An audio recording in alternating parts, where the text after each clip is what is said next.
ጴንጤዎች ጋር ኢየሱስ ክርስቶስ የለም የሚል ቃል ተናገርሽ? አዎ የለም ማለት የለም ማለት ሳይሆን ኢየሱስ ከየት ነው የሚሸሸው? ኢየሱስ የተከበረበት ነው ያሉት።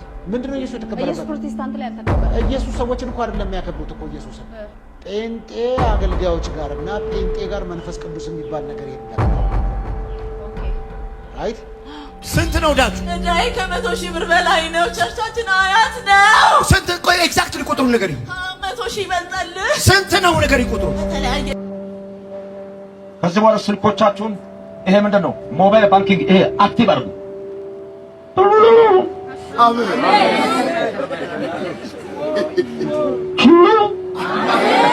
ከዛ በኋላ እናትሽ ሞታለች አይደለም? አልሞተችም። አቤት አማርኛ ይችላሉ? አይችሉ? ያኛ ነው ምስሉት እኔ ተረጉማቸዋለሁ።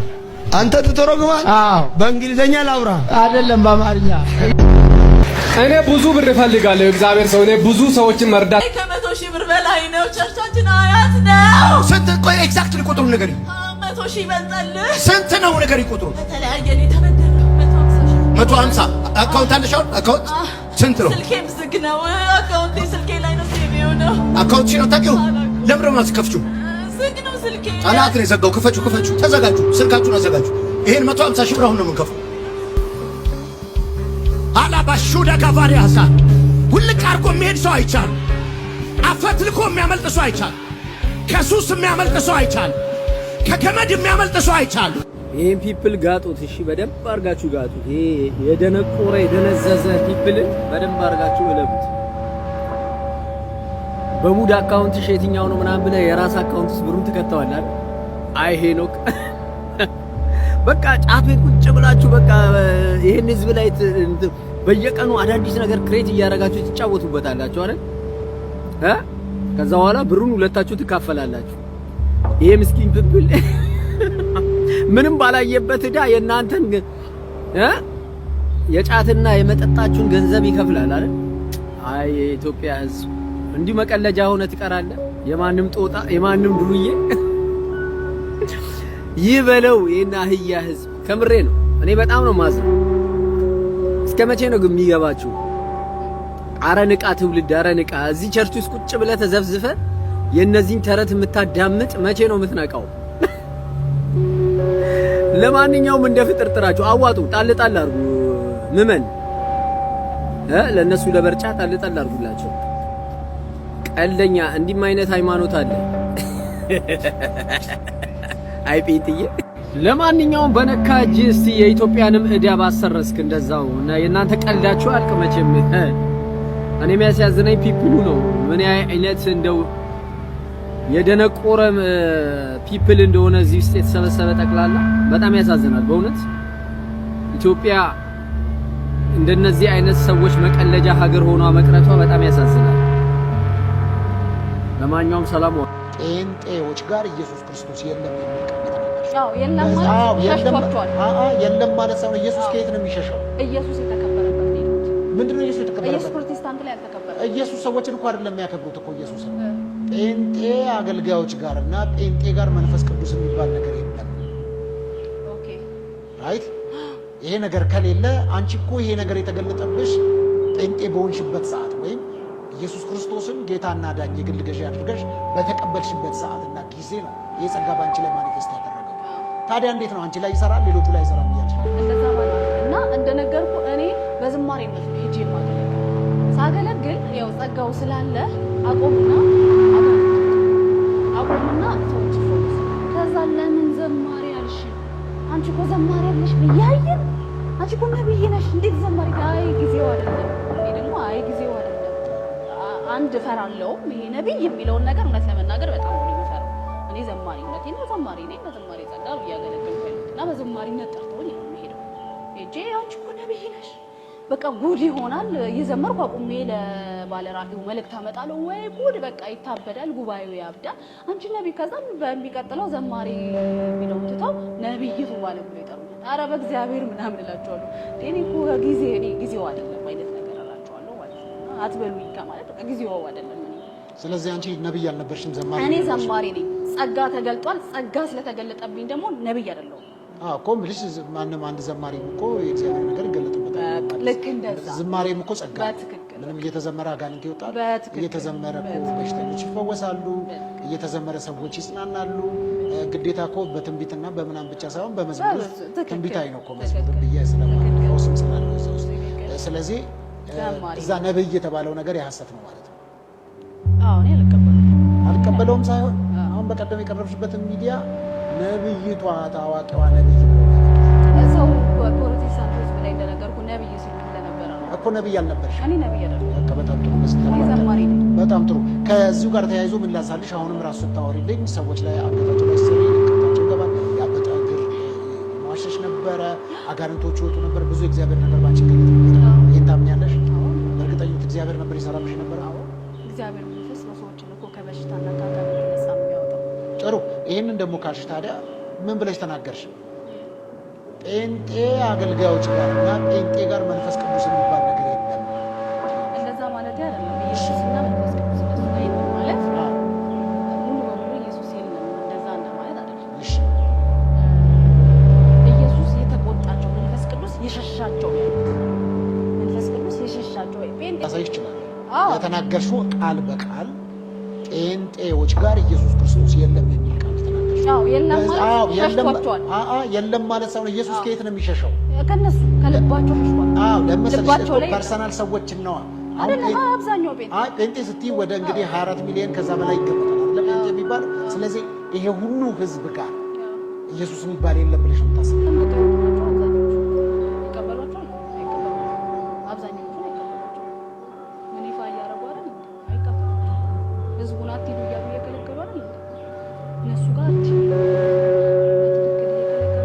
አለ ይላል እኔ እያልኩ ያለው ግን ታዲያ በአንቺ ላይ የሰራ ጸጋ ማለት ሁሉንም ሰበው እውነት ነው። ጴንጤዎች ጉዳቸው ወጣ ተጋለጡ። እኔም ጋር ራሱ ብዙ ሰዎች ቴክስት ስለሚያደርግልኝ እንደ ሚዲያ በዲቫይን ሾው ላይ ብዙ ሰዎች ይልካላችሁ ቪዲዮዎች ይልካሉ። ምን ማለት ፈልጋ ነው? እሱን ጥሩ አልሽ እኮ ግን ጴንጤዎች አልሽ። ለዚህ ስለሆነ ይሄንን በዚህ አጋጣሚ እንግዲህ ይሄ ጴንጤዎች እየሳወራ ለፊት ለተመልካቾች ካሜራ ላይ ምን ፍለጋ ነው? ምን ፍለጋ ነው ታዲያ? አንቺ በአንቺ ላይ እግዚአብሔር የሚሰራ ከሆነ ምን ፈልገሽ ነሽ? ህይወት ሳይኖርሽ ነው ታዲያ እግዚአብሔር ጸጋ የተገለጠ አይደለም። እዛ ማለት አይደለም። እሺ ጸጋ እኮ እግዚአብሔር በሚሰጠው ትርፍ ነው። ዋና ጸጋ ለህይወት እኮ ዋና ነገር ነው። እግዚአብሔር ሲወድ በነፃ እኮ ለወደደው ሰው እግዚአብሔር ለወደደው ሰው ነፃ የሚሰጠው ጸጋ ነው እንጂ ከፍዬበት ወይም ደግሞ የህይወቴ ዋና ነገር አይደለም ጸጋ እኮ። ታዲያ በስሙ ኃይል ነው ሲሰራብሽ የነበረው አይደል? በስሙ ኃይል ታዲያ ኢየሱስ እየሰራብሽ ከነበረ አሁን ሌላ ኢየሱስ ፍለጋ ነው የሄድሽው? አይደለም። ታዲያ ኢየሱስ የተከበረበት ነው የሄድኩት። ምንድነው ኢየሱስ የተከበረበት? ኢየሱስ ፕሮቴስታንት ላይ አልተከበረ። ኢየሱስ ሰዎችን እንኳን አይደለም የሚያከብሩት እኮ ኢየሱስ።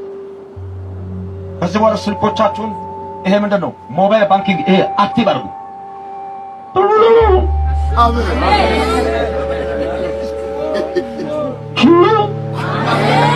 ከዛ በኋላ እንዴት ሲታይ ሲቢ አጠገባ ያለው ሰው ያዙና ሲቢ በሉ እስኪ። ሄሎ ሲቢ በሉ እስኪ። እሺ ምንድን ነው የሆነው?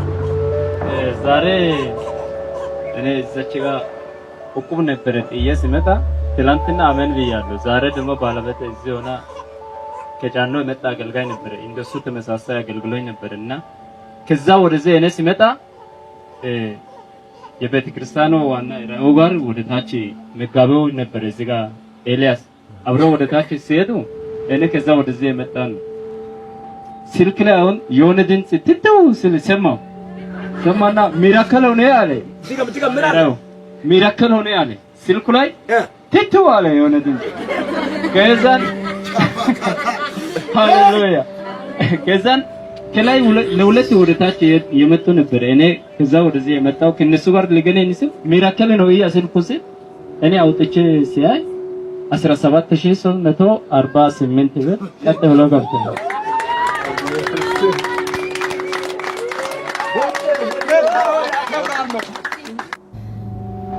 እና አሁን ኢትዮጵያ ይሄን ህዝብ ይዛ ትበለጽጋለች ነው የምትሉ?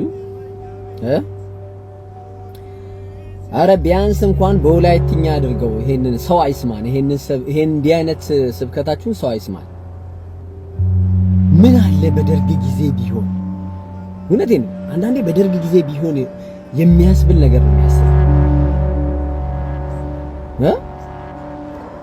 ታዲያ ይሄን ህዝብ የፖለቲከኛ መጫወቻ ቢሆን ምን ይገርማል? ኢትዮጵያ ከምሬ ነው። ምን ይገርማል?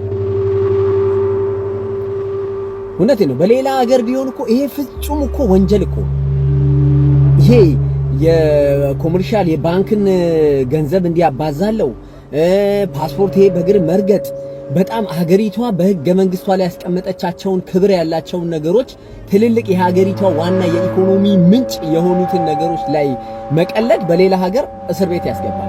ከምሬ ነው። አረ ከምሬ ነው። አረ በእውነት አረ ኢትዮጵያ ውስጥ የትምህርት ዘመቻ እውነቴ ነው መጀመር አለበት። እንደ ደርግ ጊዜ ይሄ መሰረተ ትምህርት ምናምን በየመንደሩ እየተገባ መጀመር አለበት። ከምሬ ነው። እነዚህ ሰዎች ከምር ትውልድ እንደዚህ እንደው ተበላሽቶ ማየት በጣም እንደዚህ የሚያሳዝን ነገር የለም። በተለይ በአሁን ዘመን ኢትዮጵያ ውስጥ በጣም ያሳዝናል። ከምሬ ነው። አቤቱ ብሏል አምላኬ አንተ ሁሉን ቻይ ነህ። እኛ ግን በእውነት ከበደን። የእነዚህ ሰዎች ነገር በጣም ከበደን። እኛንም ይዘው እንደው ኃጢአት እያናገሩን ቀን በቀን በጣም ተቸግረናል። እውነቴ ነው። እኔ አንዳንዴ ሳስበው እኛ ኢትዮጵያውያን መንግስት በሌለበት ሀገር ነው እንደ እየኖርን ያለ ነው እኮ ያስበላል እኮ። ከምሬ ነው። ይሄ እኮ ትልቅ ክሪሚናል ነገሮች ናቸው እነዚህ። ብር አባሳለሁ ሚራክል እንደዚህ የሚባል አለ እንዴ? በዚህ ሳሰራ ሳደክም ታዲያ የሰው እኔ አሁን አንዳንድ ጊዜ ይገርመኛል። ይሄ ፓስተር ነኝ ነብይ ነኝ እንትን ነኝ የሚል ፈወስኩ፣ አዳንኩ፣ እንዲያረኩ፣ ታምራርኩ፣ ብር አዘነብኩ፣ እንደዚህ አርኩ፣ ስልኩ ላይ ብር ገባ፣ ገንዘብ ገባ፣ ወጣ ሲባል ታዲያ የመንግስትና የግል ድርጅቶች ኢትዮጵያ ውስጥ ታክስ የሚከፍሉት ምንድነው የነሱ ስራ? እነዚህ ሰዎች እንደዚህ የሚቀልዱ ከሆነ ሰው ላይ ያው ታክስ ሳይከፍሉ ከህዝብ ገንዘብ እያጭበረበሩ እንደዚህ የሚያደርጉ ከሆነ መንግስት ለምንድን ነው እንደነዚህ ሰዎችን ጣልቃ ገብቶ እውነቴን ነው እየጠመዘዘ? እውነቴን ነው። እኔ በጣም ይሄንን ነው የምመኘው። እኔ ኢትዮጵያ ውስጥ በጣም ያሳፍራል። እግዚአብሔር ምስክሬ ነው።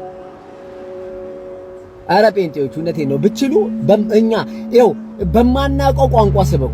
ከምሬ ነው። ኢትዮጵያውያን ተብለን በጅምላ ከምንጨፈለቅ በሌላ ሀገር ዜጎች እንደው ጴንጤዎች እውነቴን ነው የምላችሁ እንዲህ አይነት ሐሰት፣ እንዲህ አይነት ትርክት፣ እንዲህ አይነት ተረት ከምሬ ነው እኛ ኢትዮጵያውያን በማንሰማው በማናውቀው ቋንቋ ከአማርኛ ውጪ ኦፊሻል ቋንቋ እንግዲህ አማርኛ ነው ኢትዮጵያ አይደል? ከዛ ውጪ በሆነ ቋንቋ ስበኩ። እኛም በቃ እርፍ እንበል እዛው እርስ በርሳችሁ እንደፈለጋችሁ።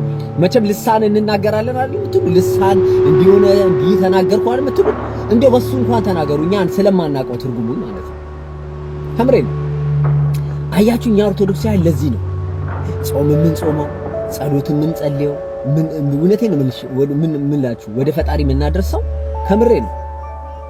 ክርስትናውን ትክክል ይዘን እየተጓዘን ያለ ነው። ለዚህ ነው እኛ እንዲህ አይነት ተረት አሁን ምንም በቃ አሁን ይሄ አሁን እነዚህ ገመዳፍ ይሄ ጠዋት የበላው ፊቱ ሳይታጠብ መጥቶ እዚህ ጋር ወይኔ እኔ ማዝነው ህፃናቶቹ ሲያለቅሱ።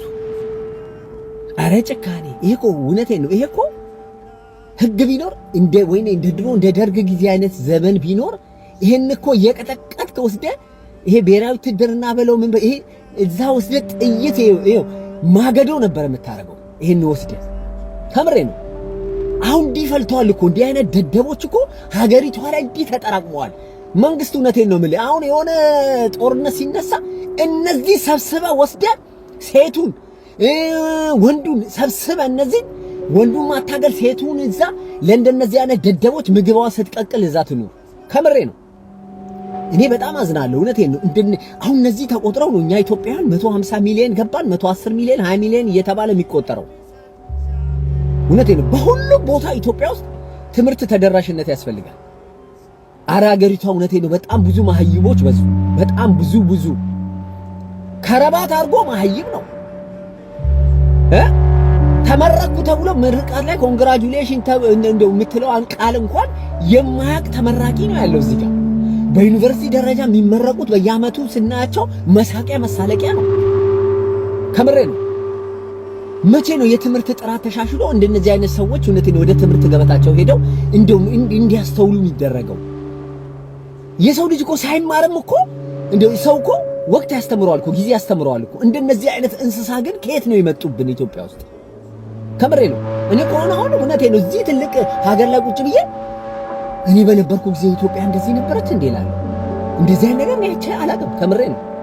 በተለይ ይሄ ከዚህ ከወደዚህ ከ10 ከ15 ዓመት ወደዚህ የመጣው ትውልድ ጠቅላላ ምንም ነገር ማሰብ የሚባል ነገር የለም። በቃ አፍ ተከፍቷል። ዝም ብላችሁ ነው እንዳገኛችሁ። ኧረ ጴንጤ ኧረ እፈሩ በእውነት ሃይማኖት እንደዚህ አይነት ሃይማኖት ተሰምቶም ታይቶም አይታወቅም። እውነት ክርስቶስን የምታውቁ ቢሆን ኖሮ እንደዚህ በህዝብ ላይ እንዲህ ስታላግጡ አትሉ። ምክንያቱም ክርስቶስን የሚያውቅ ሰው እንደዚህ አያደርግም። ክርስቶስን አታውቁትም። ለማንኛውም መልካም ለሰንበት ኦርቶዶክሳውያን ሰላም